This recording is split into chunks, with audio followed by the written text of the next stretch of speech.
IPL ప్రారంభ season నుంచి ఆడుతున్నప్పటికీ ఒక్కసారి కూడా టైటిల్ గెలవలేదు ఢిల్లీ క్యాపిటల్స్. మరీ ముఖ్యంగా గత 3 సీజన్లుగా కనీసం ప్లే ఆఫ్స్ కూడా చేరలేకపోయింది. ఈ నేపథ్యంలో వచ్చే ఏడాది జరిగే ఐపీఎల్ 2025 సీజన్ కోసం జట్టును పూర్తిగా మార్చేయాలని ఫ్రాంచైజీ నిర్ణయించింది. ఇందులో భాగంగా తొలుత హెడ్ కోచ్ రికీ పాంటింగ్ పై వేటు వేసింది. 7 ఏళ్లుగా అతడితో కొనసాగుతున్న బంధానికి గుడ్ బై చెప్పింది. అయితే ప్రస్తుతం ఢిల్లీ క్యాపిటల్ జట్టు ఎవరిని కోచ్గా ఎంపిక చేస్తారన్నది ఆసక్తికరంగా మారింది. అయితే జట్టుకు డైరెక్టర్గా ఉన్న టీమిండియా మాజీ captain Sourav Ganguly head coach పోస్టుపై ఆసక్తి చూపించాడు.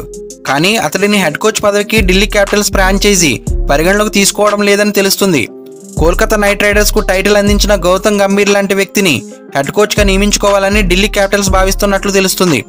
ఇందుకోసం ముగ్గురు ప్రపంచ కప్ విన్నర్ల పేర్లు పరిశీలనలో ఉన్నట్లు సమాచారం. ప్రస్తుతం Sourav Ganguly Delhi capitals director of cricket గా ఉన్నాడు.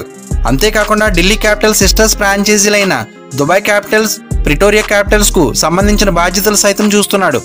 ఈ నేపథ్యంలో ఇప్పటికే బిజీగా ఉన్న గంగూలీకి మరో బాధ్యత అప్పగించాలని ఢిల్లీ క్యాపిటల్స్ భావించడం లేదట.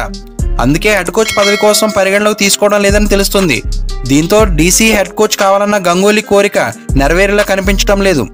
కాగా ఆస్ట్రేలియాకు 2 ప్రపంచ కప్పులు అందించిన రికీ పాంటింగ్ ను ఢిల్లీ క్యాపిటల్స్ 2018 సీజన్లో హెడ్ కోచ్ గా నియమించుకుంది. అప్పటి నుంచి 2024 ఎడిషన్ వరకు అతన్నే కొనసాగించింది. పాంటింగ్ కోచింగ్ లో ఢిల్లీ క్యాపిటల్స్ 3 సీజన్లో అంటే 2019, 2020, 2021లో ప్లే ఆఫ్ లకు అర్హత సాధించింది. 2020 ఫైనల్ చేరిన ముంబై ఇండియన్స్ చేతిలో ఓడి రన్నరప్ గా నిలిచింది. 2021 సీజన్ తర్వాత ఢిల్లీ క్యాపిటల్స్ వరుసగా 3 సీజన్లో ఒక్కసారి కూడా ప్లే ఆఫ్స్ చేరకుండానే నిష్క్రమించడంతో మార్పు అనివార్యమైంది. గడిచిన 3 సీజన్లో పాయింట్ల పట్టికలో ఢిల్లీ క్యాపిటల్స్ వరుసగా 5, 9, 6 స్థానాల్లో నిలిచింది. 7 ఏళ్ల నుంచి పాంటింగ్ హెడ్ కోచ్గా ఉన్నప్పటికీ జట్టు ఛాంపియన్గా నిలవకపోవడంపై ఫ్రాంచైజీ గుర్రుగా ఉంది. ఈ నేపథ్యంలో అతని బాధ్యతల నుంచి తప్పించింది. వేలంలో పాల్గొని జట్టు కూర్పును సెట్ చేసి టైటిల్ అందించే కోచ్ కోసం ఆ ఫ్రాంచైజీ వేట ప్రారంభించింది.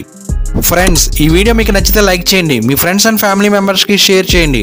ముఖ్యంగా ఈ ఛానల్ సబ్స్క్రైబ్ చేసుకుని బెల్ ఐకాన్ యాక్టివేట్ చేసుకుంటే నేను పోస్ట్ చేసే నెక్స్ట్ వీడియో మీకు నోటిఫికేషన్ వస్తుంది.